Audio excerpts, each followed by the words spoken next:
Does this sound like you? Oh man, I used to love playing games as a kid, but it just seems like gaming is so lame right now. Games are more bloated than ever, cost more than ever, and are generally worse than they've ever been. Then congrats, you aren't alone. And in my opinion, aren't without a solution.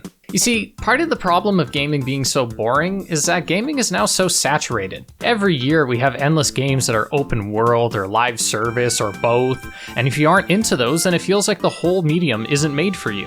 The easy rebuttal is to play indie games, and yeah, sure, but that too is so oversaturated that it's hard to separate the Undertales from the Deep Space Waifus, and chances are you have a job, so spending hours sifting through the mud until you find a piece of gold isn't viable.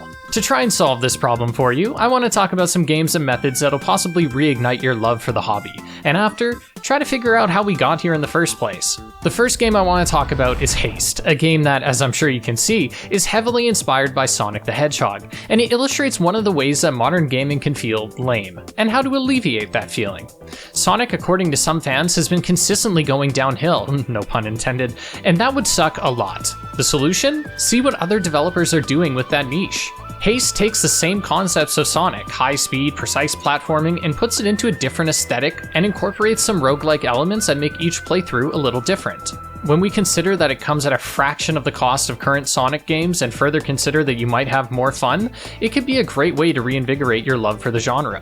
Haste stars Zoe, a courier who's confused as to why the world is falling apart. As you play, you'll constantly be outrunning the terrain behind you collapsing, acting as your pseudo time limit. As you rush through the different areas, you'll encounter different characters, uncover the mystery of what's going on, and engage in the buttery smooth gameplay. Haste runs well and has no issues keeping up with the fast-paced movement. Said movement sees you launching yourself off the terrain to gain height and momentum, and then diving down to carry that momentum forward.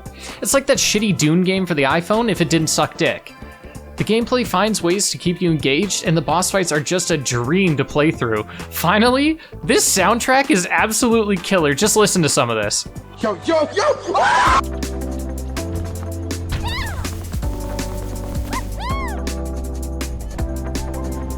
The reason Haste caught me so off guard is because I figured Sonic had a monopoly on hyper-fast games, and when those games stopped doing it for me, I figured no other game would. And I was so wrong. I had a similar situation when I got bored of the current-day Assassin's Creed lack of parkour, and the knowledge that another Mirror's Edge game is never going to happen. To fix that, I looked for other parkour games and came across a game called Rooftops and Alleys. I've been following this game since before it launched, but now that it's a year into early access, the game is evolving so quickly. In the first year, we've gotten plenty of bug fixes, a multiplayer mode, new customization tools, and 2 new maps.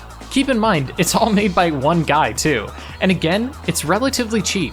It doesn't have anything in the way of a story, but if you want to scratch that parkour itch, this is going to do better than any other game on the market. Another issue that typically comes up when I see people saying that gaming is boring is that they don't step out of their comfort zone. People joke about it all the time that the most critical people of modern gaming are the ones who exclusively play FIFA and COD, and yeah, that kind of catalog will warp your perception. It is, however, true that if you don't broaden your horizons, you won't know how great things are on the other side. When I was 18, I almost exclusively played shooters and open world games. If it wasn't called Call of Duty or Assassin's Creed, I didn't care. Then, on a whim, I was so bored that I decided to try NBA 2K15 and lost 2 weeks of my life to a game about a sport I don't watch, don't play, and generally don't care about. Sometimes, something new is all you need, and I realized this hard when I first really stepped outside of my interests to play Persona 5, which was a JRPG, a genre I had never engaged with until that point. I liked the game, but it's not the one I want to recommend. Instead, I want to recommend Persona 4 Golden, and the reason is that it's the cheapest modern Persona game you can play, and it's just as good as 5, in some ways better.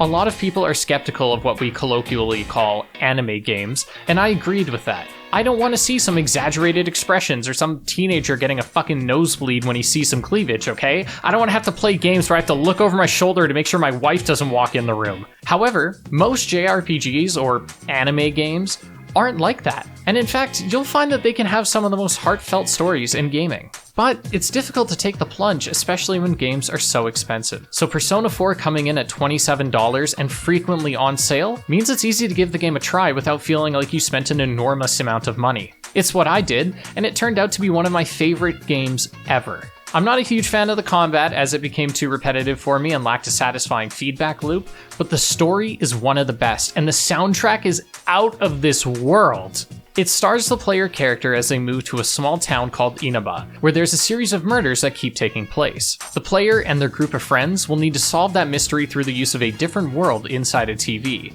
which is where a lot of the gameplay takes place. It's a great time, and the best part is, if you like it, then you have Persona 5 and 3, which just got remade last year. Just a heads up though, the numbers don't mean anything, each game is its own individual story independent of the other games. Where I also stepped out of my genre taste was when it came to puzzle games, and it was all because I tried Tetris Effect, and holy shit is this game nuts. It's the usual Tetris game, but with the craziest visuals I've ever seen in a puzzle game, and again, excellent music. It led me to try a bunch of other puzzle games that I ended up liking too, like The Talos Principle, a game about a robot who needs to solve puzzles in order to ascend to heaven and meet his maker Elohim. A Little to the Left, which is a lighthearted puzzle game about organizing things. Chants of Sennar is a game about learning different languages purely through context clues, and has one of the coolest ideas for a game I've seen in years. This adventure into a new genre eventually led me to what might be my favorite game of all time. Outer Wilds.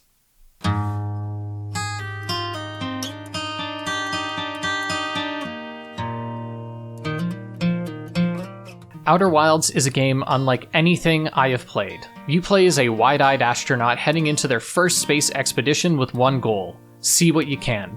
It takes an archaeologist's approach to storytelling, where a lot of what you will be doing is seeing old structures from past civilizations, studying their language and culture, and of course, seeing the different planets the game has to offer. Outer Wilds is a rare case where the progression is tied directly to what you know, so not many will be able to accurately describe what's so great about it without spoiling the fun. Hell, if you do know what to do, you could technically reach the end of the game in less than 10 minutes, but the journey is learning how to get there and why you'd even want to.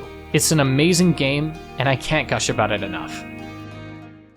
But I get it, it's not that there aren't good games, it's simply that these large companies produce slop for the masses and kill their franchises in the process. But sometimes, those companies too allow their developers to embark on their own passion projects. Ubisoft, the king of releasing the same game every year, supposedly, has done this before, with an excellent game called Grow Home. Grow Home is a game about Bud, a botanical utility droid whose purpose is to grow a plant big enough to fill his planet with oxygen. You do this by climbing the ever-sprouting plant, gaining abilities to help you move around, and growing the plant as high as possible. It's such a cool game because it's a new idea from a studio seemingly devoid of them. It has great music, a cool aesthetic, and the climbing is, while janky, very charming. If you can't get enough of it, then you know what, dude? Grow up!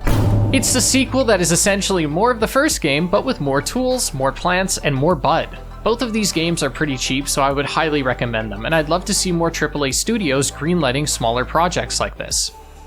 There's another issue I want to tackle, but it's a hard one to solve, and that's the fact that gaming is so expensive now. If you don't have a $600 console, then most modern games won't be playable, and if you want to play them on PC, then you'd need at least $1,000 to come close to matching the performance of a console. So how do we solve that? We need to find games that have bang for your buck. But how can we tell if something has good value? Assassin's Creed Valhalla has easily over 200 hours of content, but that content wasn't fun for me, and it was still $90. A lot of this is going to come down to cost of entry. For example, Balatro is $10, and I have 300 hours in it. I'd say that's a great dollar to playtime value. Sure, I'm not going to get moments in Balatro where I'm shitting bricks and blown away by the graphics, but the game must be doing something right if I come back to it literally every single day. Best part is, a game like this runs on anything, even your phone, so it's easy to recommend to people who have low-spec systems. To continue with this theme, I want to talk about a few games that have a low cost of entry and have great dollar value. These are games that will run on anything and aren't expensive. Little Inferno, a game where you buy items and burn them in your fireplace. Each item has a unique effect when set ablaze, and there might be something more going on here, but who knows? Stardew Valley, a game about starting a farm and living a peaceful life among the people of Pelican Town. Strangely serene and addicting at the same time. Hollow Knight is possibly one of the best Metroidvanias you will play, and for the price, the game has it all. Replay value, deep lore, great music, fantastic gameplay, a unique art style, and I think my 65 hours speak for themselves. Peggle? This game is a classic, man, come on. Storyteller is a game where you're given the ingredients to a story and need to put the right characters in the right spot to fit the desired outcome. This game was initially not great for the value, but has received so many free updates with new content that I think it's worth picking up now. So, okay, those are some great entries, but that doesn't entirely solve the problem of modern games being too expensive, and for that, unfortunately, patience is the best choice.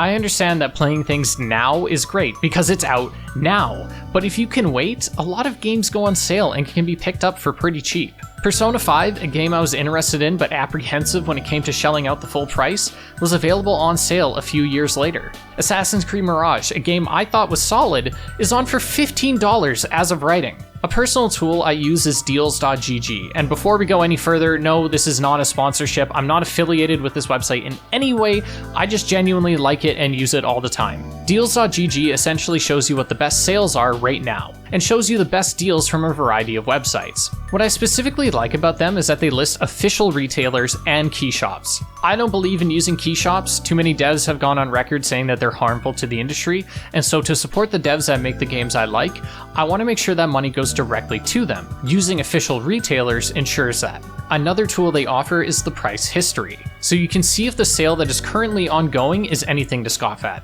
I've been wanting to buy Stellar Blade for a while, and when I saw it was on sale, looking at the price history, I was able to see that it was at a historical low, so I was able to buy the game confidently knowing I was getting a relatively good deal. If you prefer physical, then buying secondhand is an option too, but I struggle to recommend that because I've had way too many games with scratches on the disc or some kind of horror story like that. But of course, you'd need to wait for those sales. So while you wait, and since you probably already don't like the modern game releases, why not look back? During the mid-2010s, I didn't have a ton of money, so there were a lot of great games I missed out on. Shadow of Mordor, Prototype 2, Max Payne 3, the Hitman games, Borderlands 3, Assassin's Creed Origins, and these are all games that, now that I have a job, I can finally experience. And the best part is, because it's been so long, I picked them all up for dirt cheap. Especially with how busy people are these days, I'm sure you'll find things to do while you wait, like trying some of the aforementioned games above. Finally, when it comes to a lot of the issues with gaming, maybe the biggest solution would be to change how you interact with the medium. This isn't going to apply to everyone, but gaming discourse for many is completely based on negativity. Our current culture is consumed with skepticism, cynicism, and anger. So many new releases are met with some kind of polarization, and I know I can be part of this problem. I've torn plenty of games to shreds. But I think it's important to engage with the things you like too, and in fact, I think it should be a majority of what you consume. There's plenty of Assassin's Creed fans that don't like where the series is going, and some of those fans spend all day online complaining about it, or watching videos about why the series sucks now. And I'm not saying we can't be critical of media, in fact, I think it's important to have those critiques, but it's hard to enjoy games when so much content on social media is about how bad they are. Now, I'm not saying you should blindly throw your money at every game that comes out, but maybe experiment more, and try to better understand your own tastes. You might surprise yourself with how much you like a game or genre you thought you would hate, and vice versa. If I based my opinion solely off of the content I watched, then I'd assume Red Dead 2 is the greatest game ever made. But when I played it myself, it was just fine. And that's an important part about experimenting. If you follow all of my recommendations from this video, then I doubt you'll like all of them, because that's just how people work. I had Amori hyped up to me for years, and when I finally played it, I was like, are you serious? This is your GOAT? Meanwhile, games like Dark Souls 2, games I was told were bottom of the barrel hot dog ass, turned out to be a ton of fun. But I'm glad I played both, because both informed me of my own tastes. It told me what I liked and didn't like, and it's not like I regret playing the games I didn't like, because that experimentation is part of the fun. I think a healthy goal is to not have a game give you an experience, it's to have you create your own experience with the game as a catalyst. It's why games like Minecraft with no real story work so well, because it gives the player the tools to have fun, and the story is your journey through the game, finding the fun. And I think that's one of the best stories a game can tell. A final reason gaming might be boring is that the truth is, a lot of us are growing up. Gaming as a kid was this magical thing. It had this ability to transport us to other worlds and let us escape our own. As adults, we have too many responsibilities, deadlines, bills that anchor us to our surroundings, so we don't get as bewitched as we used to. That and games aren't so magical. A lot of us now know why and how things are made. Squeezing through a tight space is no longer part of an experience, it's the game loading the next area, and instantly we're pulled out. I noticed that in recent years, despite my job, I don't game as much as I used to. I mean, I still play every day, but it's different now. Not to get too personal, but as a kid, my life was something I often wanted to escape from, and the worlds of these games were ways for me to do that. Now, as an adult, I've done okay for myself, and I now play games just to have fun. I don't need to run anymore. Initially, this transition presented itself as gaming being boring to me, or more accurately, not the same anymore. But it actually allowed me to engage with games in a whole new way, because I had realized it had been so long since I had played a game just for fun, and not to avoid something else. Despite how antagonizing the title and thumbnail might be, I really can't tell you if gaming is boring because I'm not you. But I hope this video at least made you consider that maybe there's an internal reason gaming is boring, and maybe with that, there's a way to bring that spark back.